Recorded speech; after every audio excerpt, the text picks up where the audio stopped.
Imagine a world where big corporations, labor unions, and the government all team up to control the economy.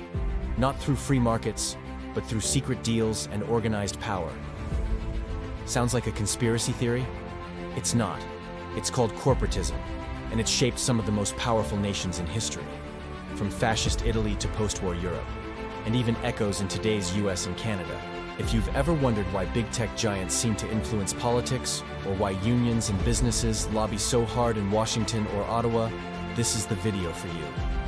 Stick around as we unpack what corporatism really is, when it exploded onto the scene, and why it's more relevant now than ever.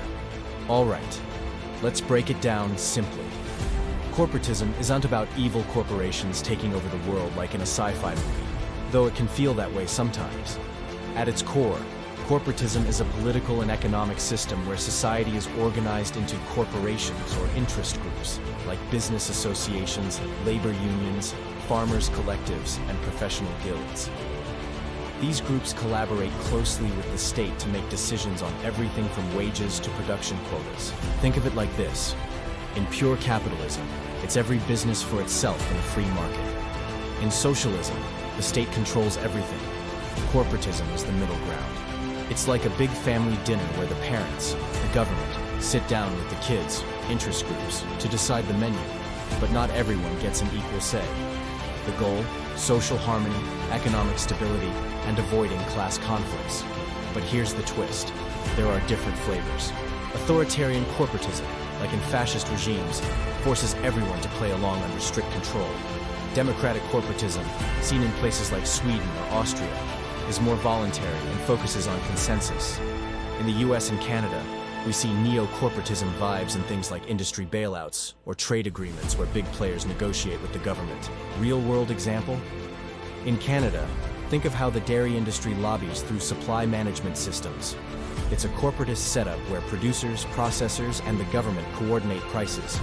In the US, the auto industry bailouts during the 2008 crisis, that's corporatist collaboration in action. Corporatism didn't just pop up overnight. Its roots go way back to medieval Europe, where guilds, think blacksmiths or merchants, controlled trades and negotiated with kings. Fast forward to the 19th century, and ideas from thinkers like Adam Miller in Germany or the Catholic Church's social teachings, like Pope Leo XIII's 1891 encyclical Rerum Novarum, started promoting corporative structures to counter the chaos of industrial capitalism and rising socialism. But when did it really become a highlight, a major force on the world stage? That spotlight moment came in the early 20th century, amid the turmoil after World War I. Economic crashes, unemployment, and social unrest made people crave order. Enter the 1920s and 1930s, where corporatism exploded in popularity. The big breakthrough? Fascist Italy under Benito Mussolini. In 1922, Mussolini seized power, and by 1925, he was pushing Corporativism as the cornerstone of his regime. He created the corporate state, where 22 corporations representing different sectors, agriculture, industry, etc., advised the government. It was sold as a third way between capitalism and communism, efficient, nationalist, and anti-strike. By 1934, Italy's Charter of Labor formalized it, banning independent unions and making the state the ultimate boss. This wasn't just Italy.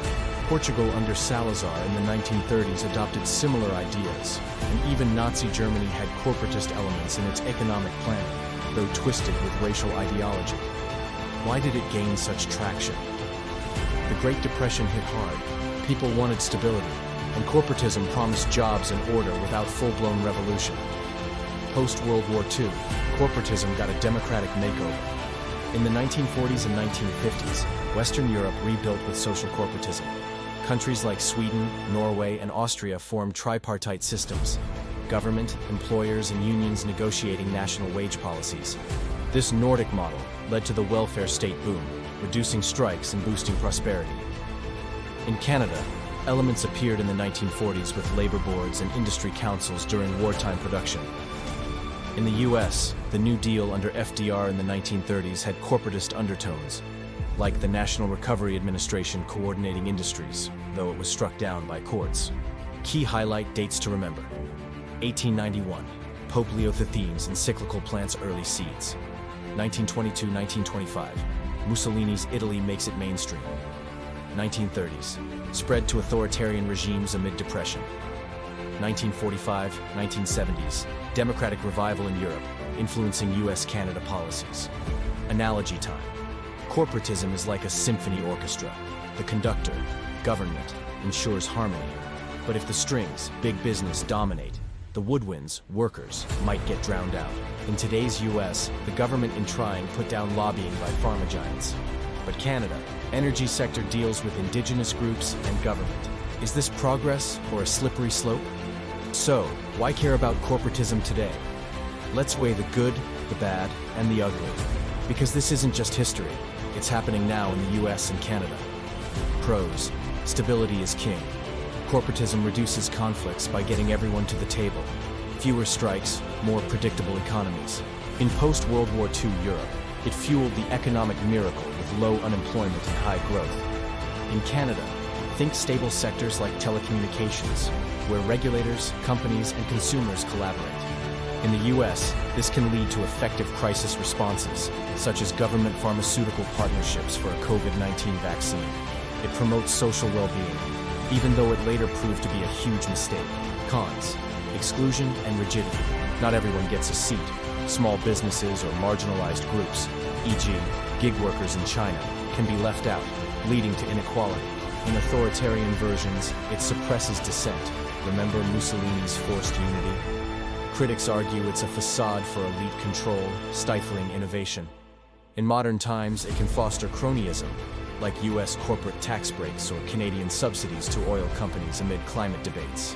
Modern examples? In the US, the influence of groups like the Chamber of Commerce or AFL-CIO in policymaking screams neo-corporatism.